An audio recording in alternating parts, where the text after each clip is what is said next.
Savez-vous réellement comment vos clients dépensent? Vous avez une boutique, un magasin ou un site e-commerce, vous lancez des campagnes publicitaires, les clients affluent, ils achètent et pourtant, le chiffre d'affaires ne couvre pas ou bien couvre à peine le budget investi en marketing. Alors vous vous interrogez, pourquoi malgré un volume de vente important, la rentabilité n'est-elle pas au rendez-vous? Pourquoi vos efforts marketing semblent produire de l'activité mais peu de valeur? Et si je vous disais que la clé de compréhension se trouve dans un outil à la fois simple mais extrêmement puissant qu'est la distribution normale?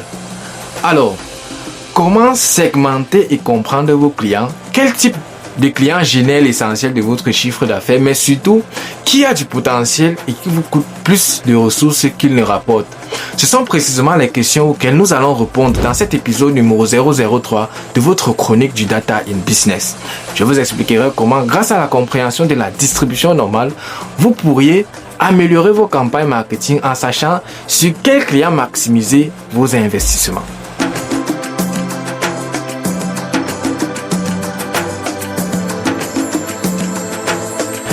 Bonjour à vous, je suis Omer Kenkana, analyste d'affaires. J'aide les PME et les entrepreneurs à prendre de meilleures décisions stratégiques grâce à l'analyse et à l'intelligence des données. Donc, si vous voulez arrêter de décider à l'aveugle et commencer à décider avec méthode, abonnez-vous. Pour rendre la compréhension simple et concrète, nous allons prendre un cas pratique. Je précise toutefois que ce raisonnement est adaptable à tous les secteurs d'activité. Imaginez la situation suivante. Vous dirigez une entreprise de e-commerce, votre budget marketing augmente chaque mois, mais vos résultats, eux, stagnent. Vous savez qu'en moyenne, chacun de vos clients dépense environ $70. Certains dépensent beaucoup plus, tandis que d'autres presque rien. Le problème, c'est que vous n'avez aucune vision claire de la répartition des comportements d'achat. Vos campagnes sont trop générales, votre segmentation est approximative, vous ne savez pas vraiment qui sont vos clients à fort potentiel et vos promotions touchent parfois les mauvais profils. Autrement dit, vous investissez mais sans réellement piloter. Alors, que faut-il faire dans ce cas? Eh bien, c'est à ce niveau que vos données racontent la vérité. À l'étape 1, c'est la collecte de données. Nous allons collecter les données de 15 000 commandes issues de votre boutique en ligne, incluant le montant dépensé pour chacun des achats. L'étape 2, c'est l'analyse descriptive. À l'issue de l'analyse, supposons qu'il y a les observations suivantes. La dépense moyenne est de $72, l'écart type est de $18 et on a une distribution des montants proche d'une loi normale. Alors, petit rappel, pour ceux qui ne le savent pas, la distribution normale ou loi normale ou encore appelée distribution gaussienne est une courbe en cloche qui décrit comment des phénomènes naturels se répartissent autour d'une moyenne. La plupart des valeurs sont proches de la moyenne et peu s'en éloignent fortement. En pratique, dans le marketing, elle va servir à comprendre le client moyen, par exemple, la dépense moyenne des clients, le temps passé sur un site et l'âge des acheteurs suivent souvent une courbe normale. Grâce à ça, on pourra cibler le cœur du marché qui est généralement 68% autour de la moyenne. Deuxième point permettra de détecter les exceptions. Les clients très éloignés de la moyenne, c'est-à-dire au niveau des extrémités de la courbe, peuvent être soit des grands consommateurs à choyer, soit des décrocheurs à reconquérir ou à cesser d'investir si le budget ne le permet pas. Revenons à l'étape 3. Et interprétons ensemble la distribution normale des 15 000 commandes de votre entreprise de e-commerce. Voici ce que la courbe nous révèle. Le sommet de la courbe se situe autour de $72, c'est le panier le plus fréquent, c'est le comportement dominant de vos clients.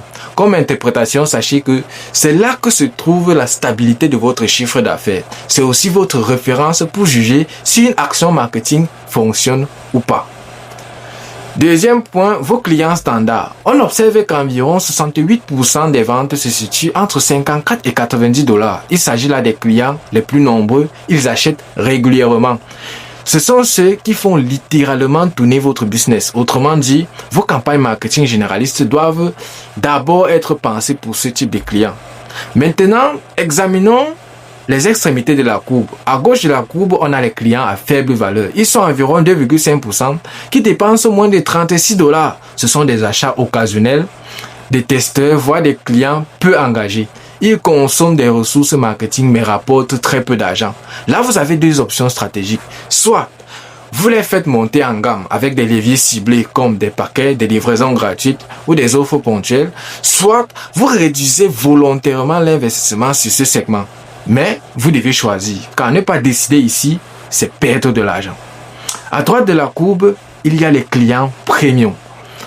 Ils sont environ 2,5% qui dépensent plus de $108 par commande. Ils sont peu nombreux, mais extrêmement rentables. Très souvent, ce petit groupe représente à lui seul 20 à 30% du chiffre d'affaires. Si vous les traitez comme le reste du marché, vous détruisez leur valeur. La stratégie adoptée ici est de leur donner des offres exclusives, de la reconnaissance, une personnalisation. Bref, il faut leur réserver un traitement VIP. Ce sont eux qu'il faut protéger, fidéliser et surtout développer.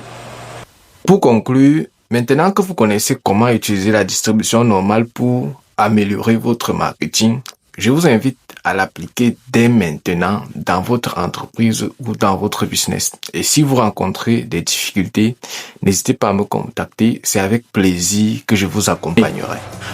Retrouvons-nous dans le prochain épisode du Data & Business où nous verrons comment les moyennes arithmétiques et harmoniques peuvent aider votre service client et votre vitesse de livraison pour vos produits ou pour vos services.